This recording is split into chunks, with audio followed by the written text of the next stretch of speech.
Hey, you all. Carpetbagger here, coming to you live from the South, more specifically.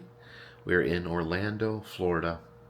And would you believe, would you believe that it happened again? There is more travel issues. And yes, I am starting to get embarrassed about this. This one's a little different. Of course, flying out here or I was flying to Chicago and then took the train down here. When I flew out to Chicago, I booked my plane ticket for the wrong month. Fortunately, I was able to get it fixed fairly easy. Here, I had my plane ticket scheduled for the correct time. Although it was a very early time. It was plane was leaving at 6:30. I remember seeing that. Man, why did I book this so early? I think I booked it early because I think it was the only nonstop flight from Orlando to Los Angeles. But I made a crucial mistake last night, and that is I took my sleep medicine.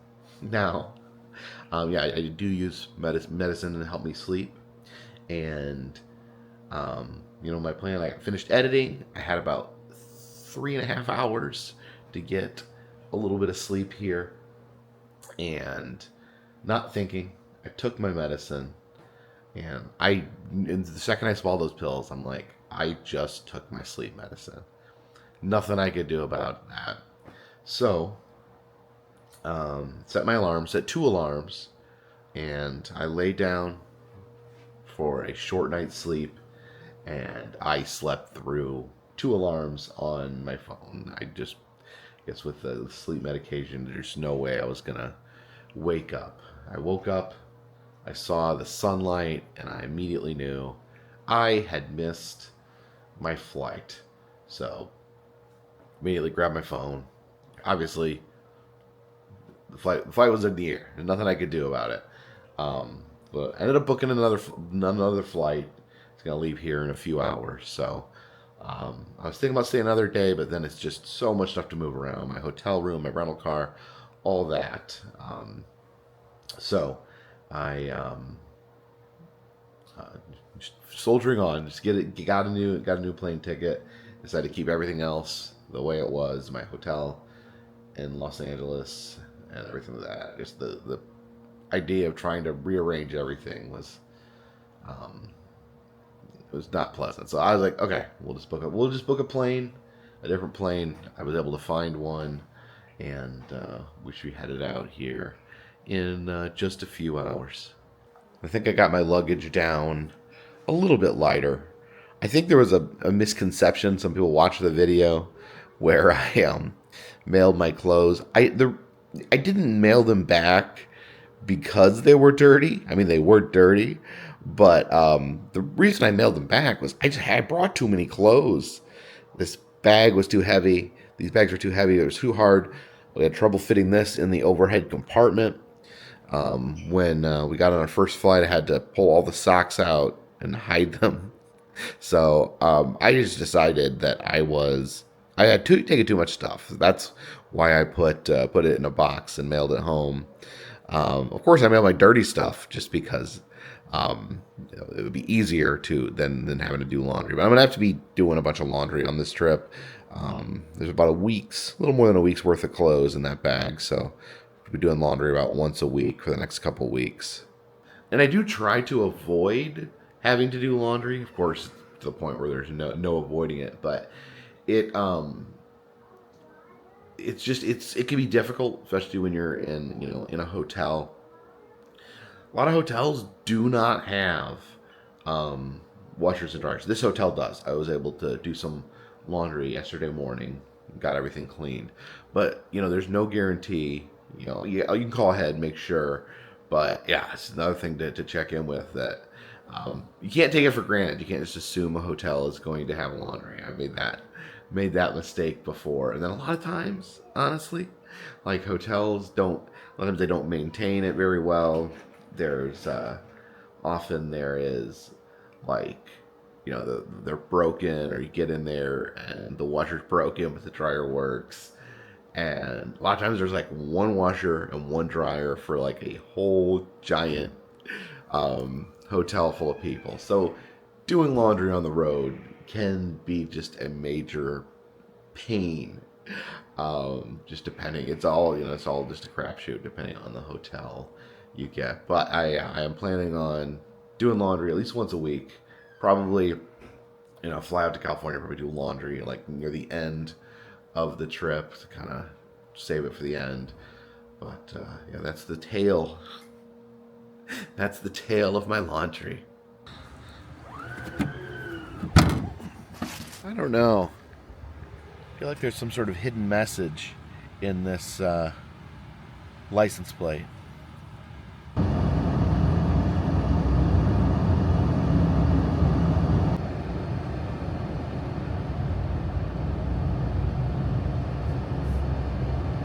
And that'll do, minivan. That will do. And this is super fun over here. You see these alligators chomping at these birds here.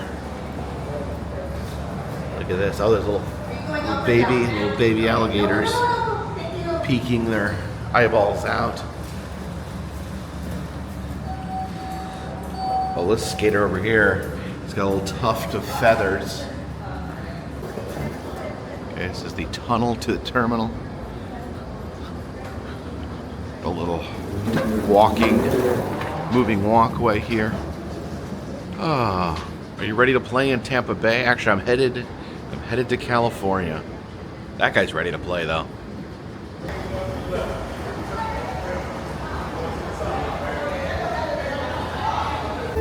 Well, this is nice. While you're waiting for your plane, you can be serenaded by some steel drum music.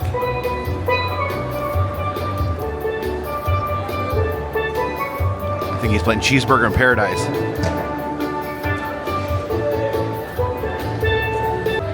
And look at this. Have a velociraptor in the airport. That could be dangerous. But yeah, it's actually a Universal Orlando Resort store.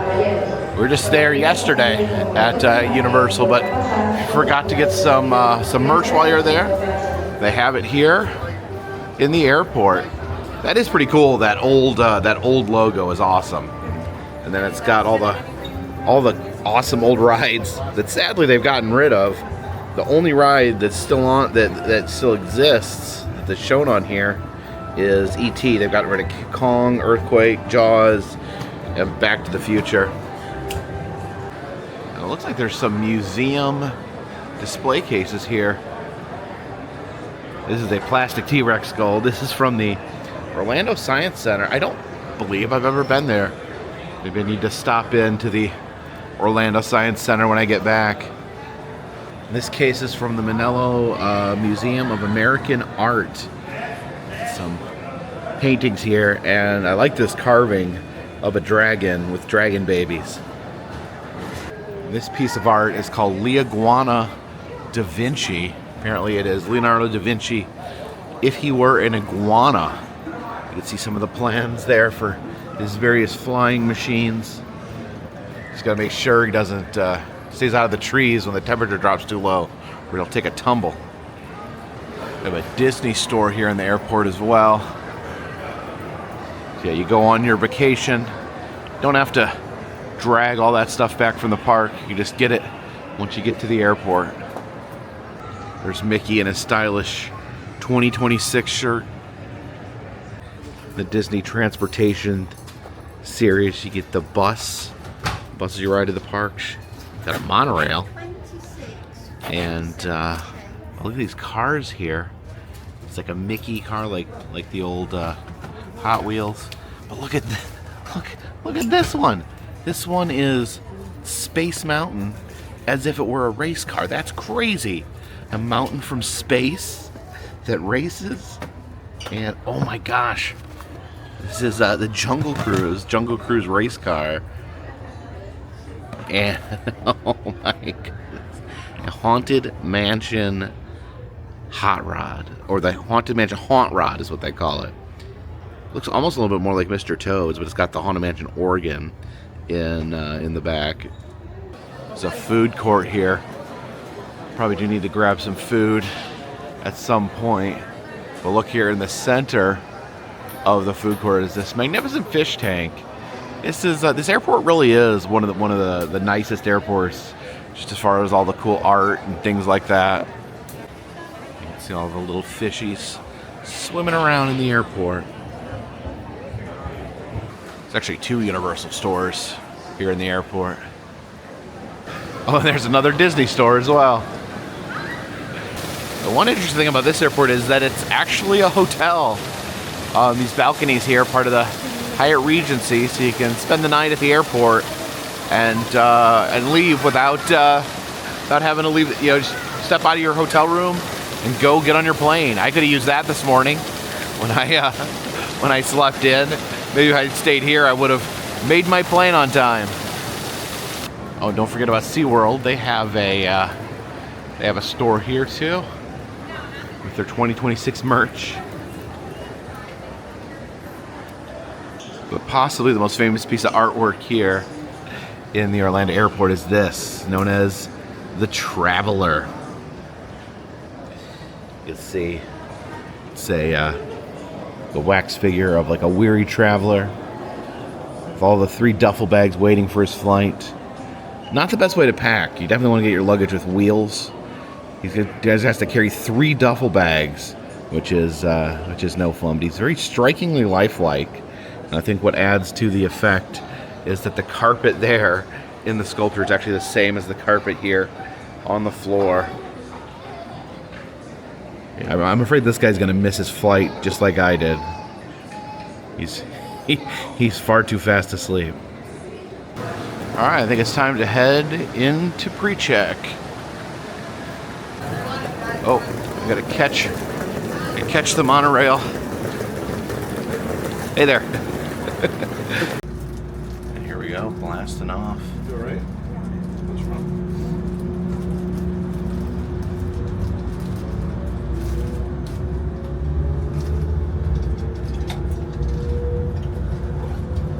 Okay. Yeah. So because I have this brace, I have the locks on the wheelchair. Fine. Is she gonna go too? No. I wonder if there's some airport alligators down in there. Please hold on to the handrails.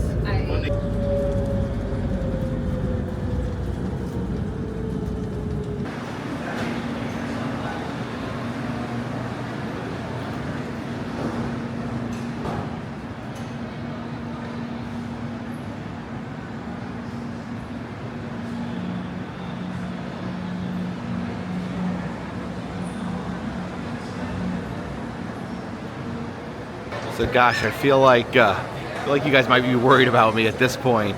It's been a few flight and travel kerfuffles on this trip, and we're just getting started.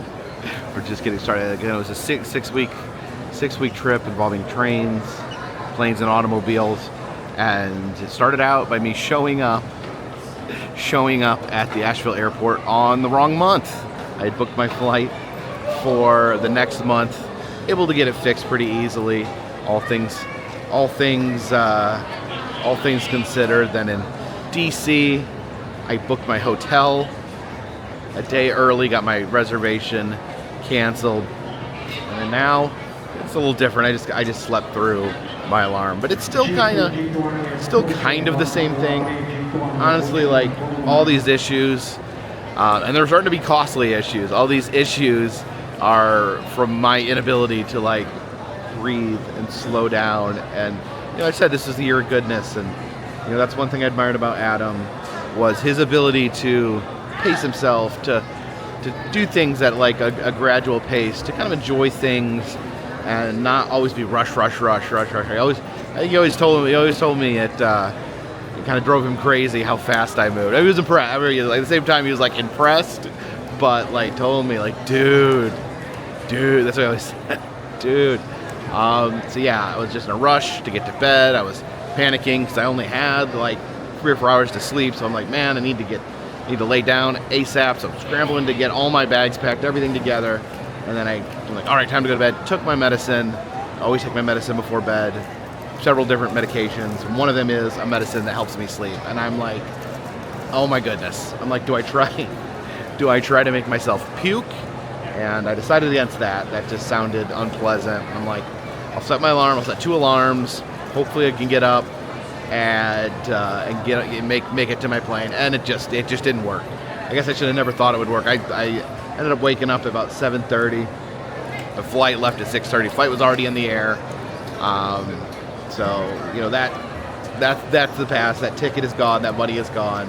And you know, no one else. No, it's certainly a situation where you can't blame anyone else but yourself. And so then I just went on. I was panicking. I'm like, can I actually find a flight? And I'm embarrassed to admit this. I booked a flight. Like, okay, here's one. And then I went to check in, and I booked tomorrow instead. So I canceled that flight. You usually cancel if it's within like 24, I think a 24-hour period. So I canceled that. Went back to today, the 1st of April. April Fools to me. I don't celebrate April Fools, so let's not get into that. So I was made a fool by myself. But then I booked a flight. Booked Southwest flight today. There was originally the flight I booked for today. It put me on standby, so I paid a little extra to get an assigned seat so I could make sure that I actually made it. I was just too terrified to be left on standby, so I paid I think an extra $30 to pick my seat, and so that I mainly did that just to ensure that I was actually getting on the flight, because you know the airlines, they overbook the flights. And if I'm the last one to have bought a ticket, I'm going to be the first one to be kicked off the plane. I don't think that can happen now because I've actually booked my individual seats. I think that was my protection against that. I don't know how this all works, but I'm going to try to slow down, guys. I'm going to try to take this a little easier just for my own sanity, and though I don't keep making these costly mistakes. But I'm here, I'm on time. And I think I'm going to grab a little food before we get on the plane. Looks like the food court over here basically has mostly fast food. So let's see what selections they have. Oh my gosh, look at the lines for these fast food places. Seems like it's always, that's what I hate about airports, always a race against time. You're always getting in a line, you don't know how long it's going to go. Looks like, I was going to get Chipotle, but it looks like the line is very long for Chipotle. I thought Jersey Mike's, so it looks like they have a long line too. So I think I'm just gonna pick the thing with the shortest line. It looks like this Villa Italian Kitchen has the shortest line. And from Villa Italian Kitchen, I got the baked ziti there and a side of meatballs. Okay, let's dig into this Italian airport feast that we have in front of us.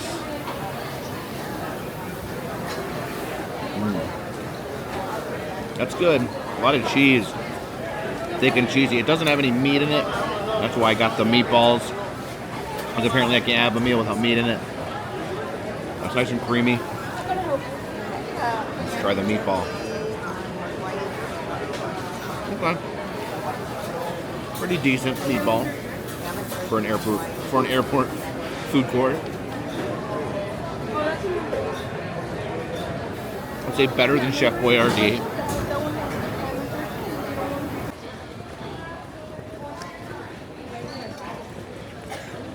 Alright, I found my gate. We're here an hour early. Hopefully, smooth sailing from here on out.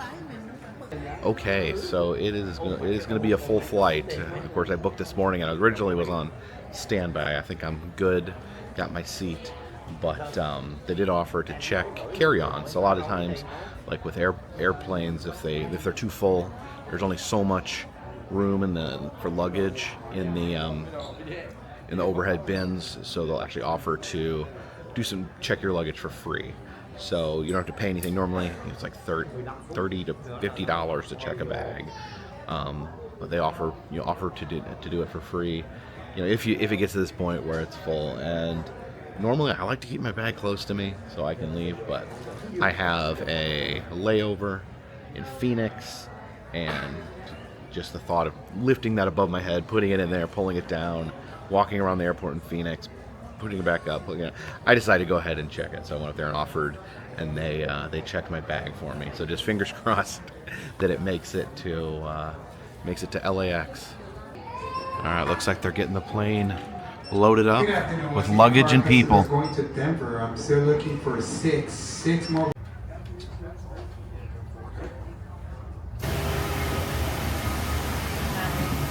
Yeah, definitely a full flight. I'm stuck in the infamous middle seat.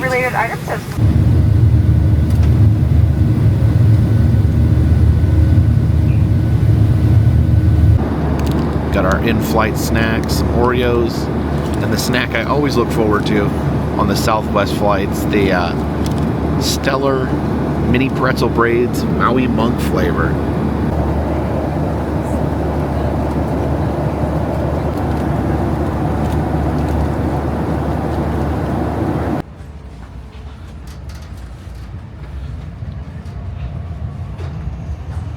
And we have arrived here in Phoenix, Arizona, temporarily. And unfortunately, another one bites the dust. My Pocket 3 here that I've been using for the past 7 months, it stopped working. Well, it still works a little bit, but it's having some issues. It's embarrassing, but I dropped it in the trash can back at the Orlando airport.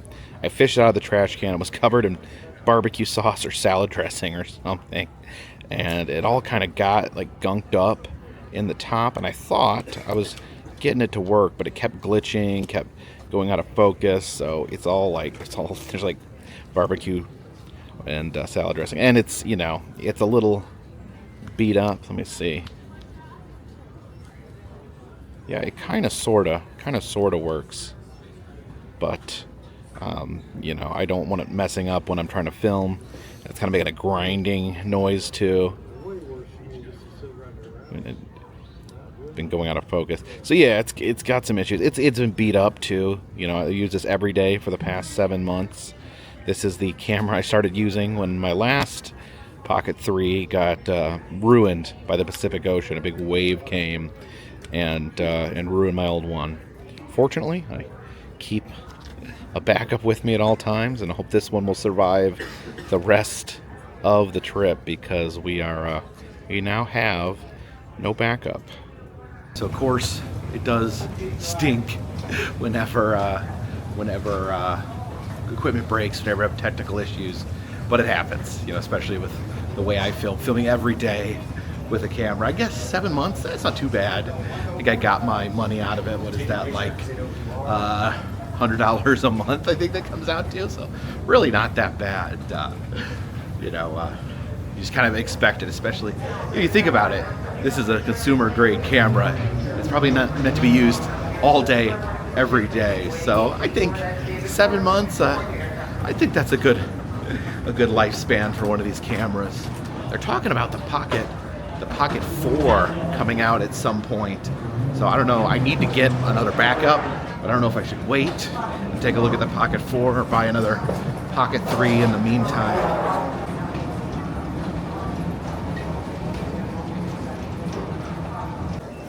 See if they have any good Phoenix souvenirs. Phoenix, Arizona. I love the Arizona state flag, one of my favorite state flags. Some cool stickers. Got some Arizona keychains here. This one's cool, the skull with the Arizona state flag. Alright, we're at our gate here. Like I said, this flight is completely full as well. Oh, here comes our plane.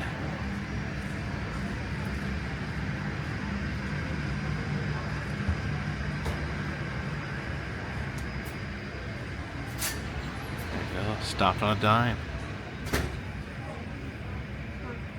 They're getting the walkway there, all attached to the plane.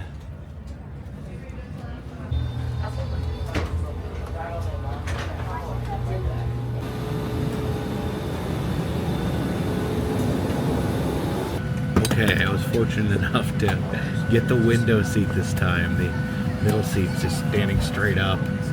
The worst possible seat on a plane. You know, you can't lean on the people next to you. I always like the window seat if I can grab it. You can lean on it, you can fall asleep. Theoretically, I don't fall asleep on planes, but you can rest your head on it. And most importantly, you can look out the window, see what's going on.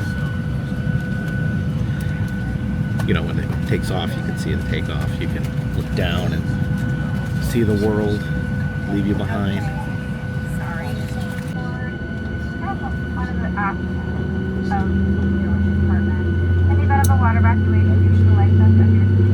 The sun is setting here as we take off.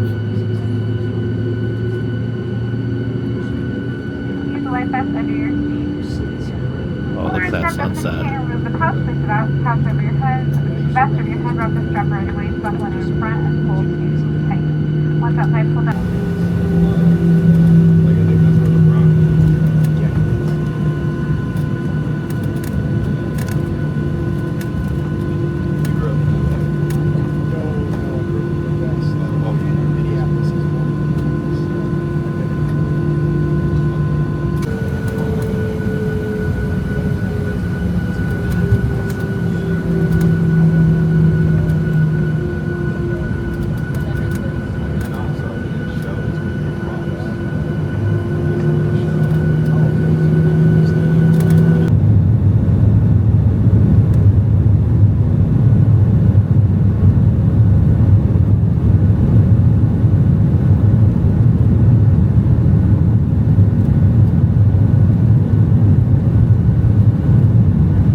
Stay longer.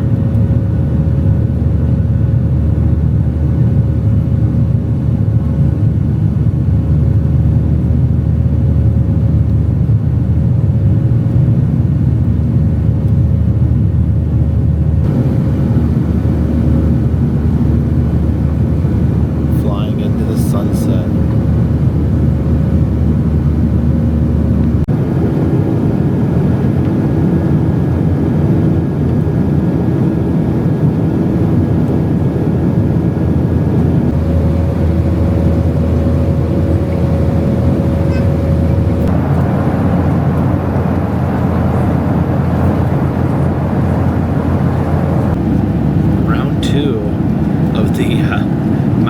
Pretzels.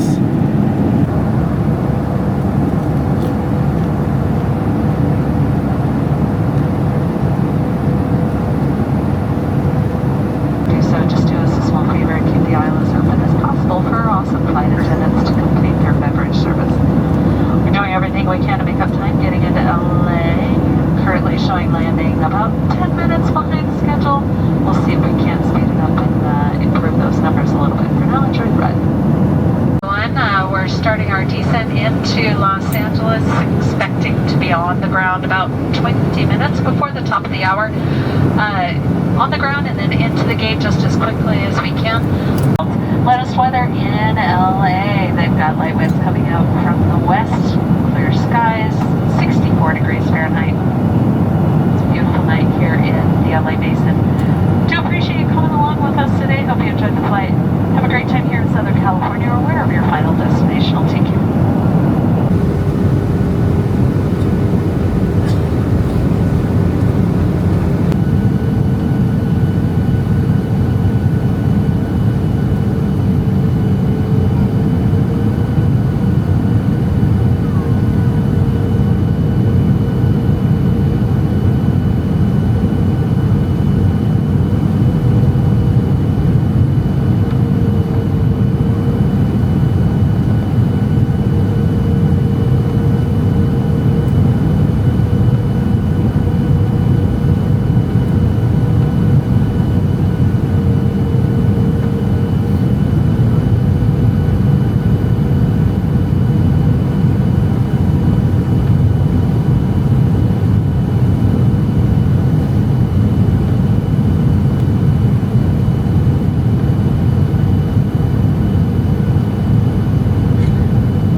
air travel. We are very grateful for your business here at Southwest. Have a great rest of your weekend. Great to have come back and see us again soon. Welcome to LA.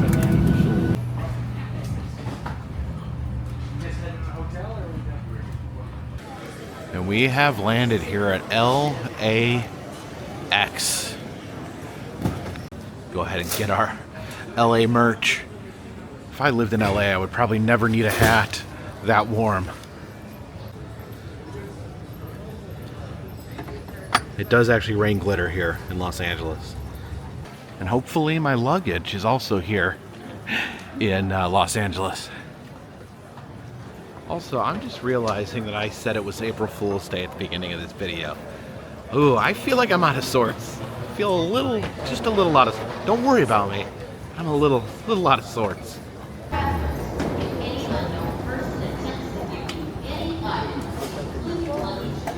Now here is the luggage carousel. And this is the issue with checking your luggage. Now, it was really helpful that I didn't have to carry it around the two airports. I didn't have to lift it up over my head twice to put it in the overhead bin. But now that our journey is done, I can't just go get the rental car. I have to stand here patiently waiting for my bag to arrive. You can see some of the bags coming. Oh, I'm standing in the worst spot. They're all going in that direction. Yeah, after over 11 years of doing this channel, I still haven't figured out the whole packing thing. I'm good when I got my car because I can just put anything in there. I can just stuff it full of stuff I need. But when it comes to flying, when it comes to trains, I have to be more careful. And I end up packing too much. That's why I had to mail my laundry home to make more space. Now Adam did it a whole different way. He would never check a bag. He wanted to be able to get up, go, always have his stuff with him. But he swore against checking baggage. He may have done it at some point if there was a reason, but for the most part, he would not check a bag. He would just carry what he could hold on his person, and he packed very, very lightly. He would actually not pack a lot of clothes. He would show up in a town. He'd maybe have stopped at the gift shop there and bought an LA shirt. May have swung by Walmart, bought some inexpensive graphic t-shirts, and then when he was done with them, he just gets rid of them and flies home with the clothes on his body. And so yeah. He said, I get it, it's weird, but just how I operate is what he said. And I don't know, I collect t-shirts. Like, I have a collection of t-shirts, so I cannot bear to throw my clothes away. But it'll be interesting. I don't know, maybe in honor of Adam's memory, maybe I'll take a road trip with when I bring no luggage. My bag is blue. That's what I'm looking for, a blue bag. I don't like this kind of bag, this hard shell ones. They open up like in the middle like a sandwich. They don't, you can't just open the top of them. See, most people get these hard ones. They're good because they protect your stuff good. But I like that red one there. It opens up in the front so you can sit it down and get your stuff out of it nice and easy. But these open up like a clam, so it just takes up more room when you're trying to set it down. And it's messy and hard to go through, in my opinion. But again, it does protect your stuff good. You don't have to worry about all your stuff getting smashed. But anytime I've taken one like this, I just haven't liked it. I like the color on this one, the green suitcase. Now this one is blue, but it is not mine. I see a whole bunch of black luggage coming. My old suitcase was black, and that was really a pain. It looked just like that. It looked like every other black suitcase that anyone had. So you just see like a line of suitcases that looked like mine. So when I bought my new one, I bought a blue one just so I could pick it out a little bit. As you see, there's still very, very many blue suitcases coming down the conveyor here. I need to get one that's like really bright, that stands out. Oh, my luggage is never coming. This red bag has already made 2 laps. I wonder why no one loves it.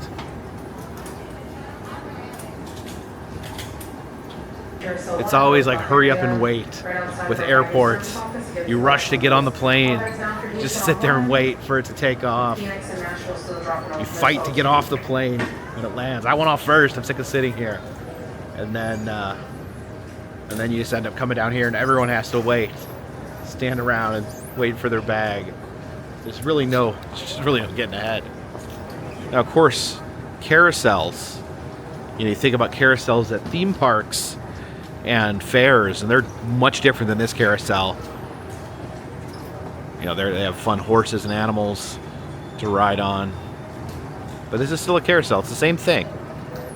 A lot of people ask, what's the difference between a carousel and a merry-go-round? Some people say, oh, well, a carousel has horses. A merry-go-round has all sorts of different animals. False. That's not true. That's an old wives' tale. That's a dirty, dirty rumor and a stinking lie. All merry-go-rounds are carousels. This is a carousel, but it's not a merry-go-round. A merry-go-round is a carousel that has animals on it that you can ride. If you went and put animals to ride on this one, it would become a merry-go-round. But that's not likely to happen. But when you refer to a carousel, you refer to this as a carousel, you refer to the one that you ride at a theme park or a fair, it's the same thing. It's just the mechanism of something that goes in a circular manner like this. How it just keeps rotating perpetually. That's what makes it a carousel. It's the horses and the other animals that make it a merry-go-round.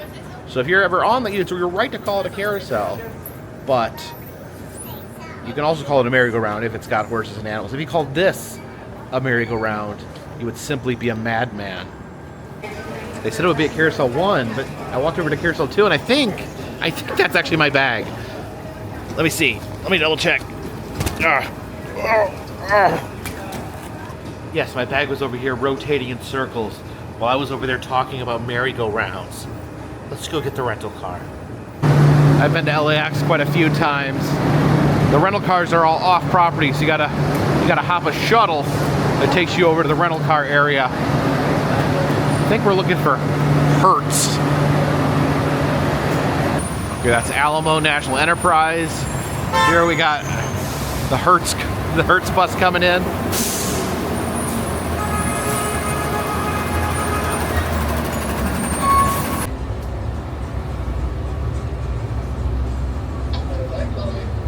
Okay, so I actually checked in on the app, which I've never done before. I always go into the office and stand in line.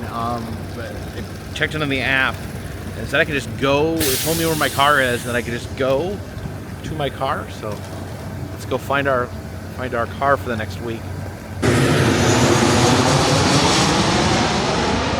It scared me. Okay, and this is a Buick Encore. I think this will work.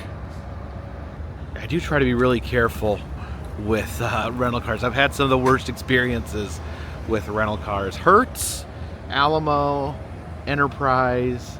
These are the ones I've never had a problem with. I used a local company once, and for their manager's pick, I got this Chevy Tahoe that was taller than me. There's a plane coming.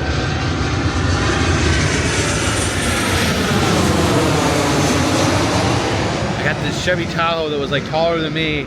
I was trying to drive it around downtown Los Angeles, and the thing was so massive, and I was terrified I was going to scrape it against something. I ended up not bumping into anything, which is great. But I don't know. It's a driving. This is a driving part of the country. You kind of need a car, and it's so super crowded, super tight, so you don't want to have a massive car. But I think this Buick Encore will suit our needs.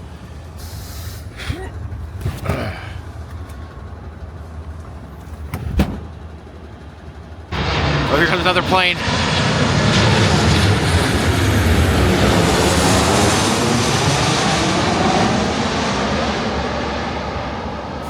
Yeah, I think checking in on my phone is something I'm definitely going to make a habit of, because that saved me a lot of time. Sometimes you get here, it wasn't too busy tonight, but sometimes you get here, there's people just backed up out the door to get a rental car. So being able to just skip that and just be able to go straight to your car. Yeah, that's probably something I'm going to keep doing from now on.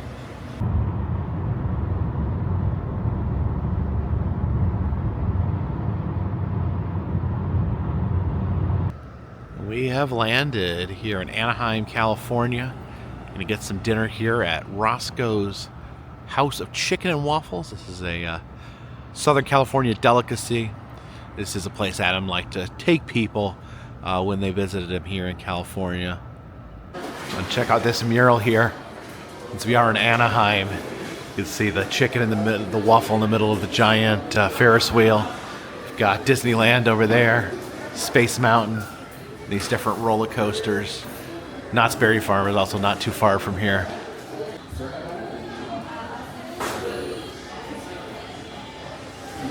There's a variety of different choices here. A lot of different stuff sounds good. Not sure if I'm gonna do the chicken livers or something else. Decided to not go with the livers tonight, even though they sounded super good. Kind of went with the traditional chicken and waffles. First time I ever heard about chicken and waffles. Thought it was a random combination, but you know, you just take two super good things and you eat them at the same time. It doesn't need to make sense. Actually, when Adam ate here, he would get chicken or waffles. He would never get both. And I asked him, "Aren't you gonna get chicken and waffles?" And he said, "No. Like, you don't like chicken and waffles?" He said, "I do, just not together." Yeah, some serious, delicious fried chicken. And let's try these waffles. Syrup.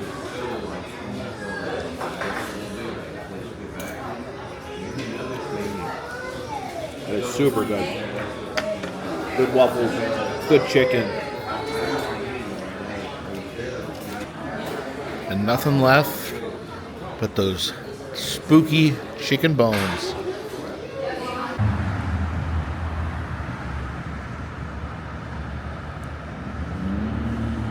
So we finally made it out to California. I've been wanting to get out here since the beginning of the year.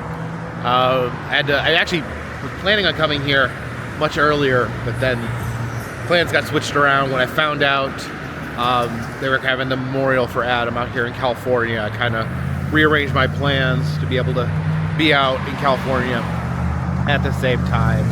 Of course, California reminds me of Adam. You know, Adam lived out here he lived out here several times. He moved back and forth between Florida and California. Those are really his two homes, were Central Florida and out here in Southern California. And you know, that's why that's why he has so many friends out here that are putting on this California friends putting on the celebration of life that'll be happening in a week. And of course, the very first time that I ever came out here to California, one of the only reasons I was able to come was because Adam allowed me to stay in his home. I was able to save money. He picked me up at the airport, drove me around, let me stay in his house. Just a great friend. And of course, all the stuff here in California, so much here. I mean, just looking around reminds me of Adam. Especially, you know, this is Anaheim. This is the part of California that Adam truly loved. You know, it's the home of Disneyland. First time I ever went to Disneyland was with Adam on that trip when he took me. And of course, the next week I'm gonna be trying to do a lot of things that remind me of Adam. Just, you know, as part of just my process of kind of just not just grieving, but also celebrating, you know, the great times that we had together, just the places that he loved that inspired him. So I'm probably doing a lot of stuff the next week that you know, that remind me of Adam. Oh, look at that! You see the fireworks down there? I think that's Disneyland. Yeah, that's Disneyland over there with the fireworks.